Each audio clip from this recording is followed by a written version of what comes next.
Elizabeth Newman, thank you so much. I want you to stay with us because we want you to weigh in on President Trump's travel ban in just a moment. That ban is set to go into effect tomorrow. It will prohibit travel from 12 countries, including Afghanistan, Myanmar, Iran, Libya, Yemen, and Haiti. It also restricts visitors from 7 other countries. Trump says the ban is in response to the firebombing attack in Boulder, Colorado. Investigators say the alleged attacker was an Egyptian who was living illegally in the U.S. after his work authorization expired, though Egypt is not one of the countries included in the travel ban. ABC's Alex Brachet has the latest. Hey, Janae, yeah, so that ban goes into effect at midnight. And take a look at this map. The U.S. is imposing full restrictions on entry from 12 countries: Afghanistan, Burma, also known as Myanmar, Chad, the Republic of Congo, Equatorial Guinea, Eritrea, Haiti, Iran, Libya, Somalia, Sudan, and Yemen. Partial restrictions go into effect for 7 additional countries. Now, the White House says that these nations have been blocked because they lack proper vetting, have high visa overstay rates, or fail to share threat information with the U.S.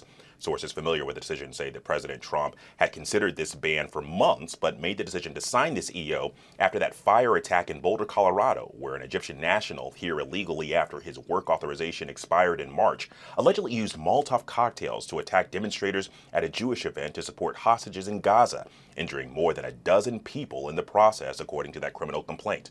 Now, Egypt is not part of this travel ban. The president has directed his administration to make sure the country's vetting capabilities are adequate. But President Trump enacted similar travel bans back in 2017 during his first term, affecting mostly majority Muslim countries. And those bans, they were criticized globally and also challenged in the courts.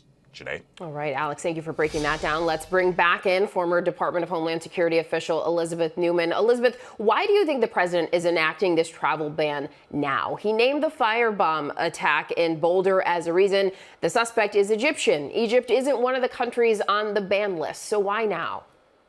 Yeah, I'm guessing somebody in the comms or press office decided that that was a good justification. The reality here is that one of the first executive orders that was signed by the president this year was to basically do the work to reinstate the travel ban. Unlike 2017, in 2017, you remember that a travel ban came out within the first week. And basically the court said you had no rigor behind this. There was no justification why these countries, it looks like it was a religiously biased test, therefore it can't stand. And so that was scrapped, and they had to go back to the board, if you will, the drawing board, and come up with another justification. And I was at the Department of Homeland Security when that work was being done. And what was developed in 2018 and did pass court muster was a set of standards, a rubric, if you will, that looks at whether a country is providing the right amount of information that we need from a security perspective. So things like lost and stolen passports.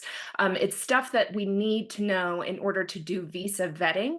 And so the idea was, if you are deficient as a country, you don't meet our standard, then we might have to ban you. That does appear to be what they have done here. I don't see that this is anything other than a repeat of the January 2020 ban that went into effect. Most people don't remember it because COVID travel ban restrictions followed on about a week after that ban, but this does appear to be lawful and a repeat of what they were doing in 2020. And so you talked about the travel ban from his first administration and all of the legal challenges that were presented and how it had to be changed multiple times until it was lawful. You say that this one appears to look lawful. What, if any, legal challenges could we expect this time around? Well, I'm sure that there will be many, many challenges. Some of the new countries that have been added, it would be wise of the administration to disclose some of the evidence that they have to demonstrate that they do need to be, that they have these deficiencies.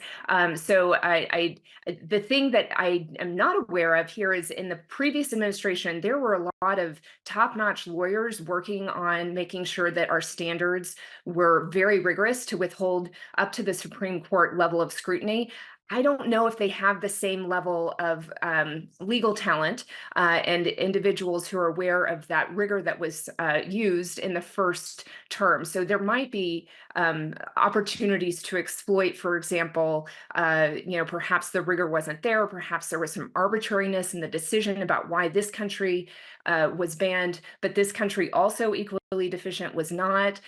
So there might be some opportunities for some legal challenges to pressure test, if you will, that rubric, and if they actually followed a law, or if this was in fact arbitrary and based on some sort of racial or religious animus. And we certainly will see when that travel ban goes into effect. Elizabeth Newman, former Department of Homeland Security official, thanks so much for being with us.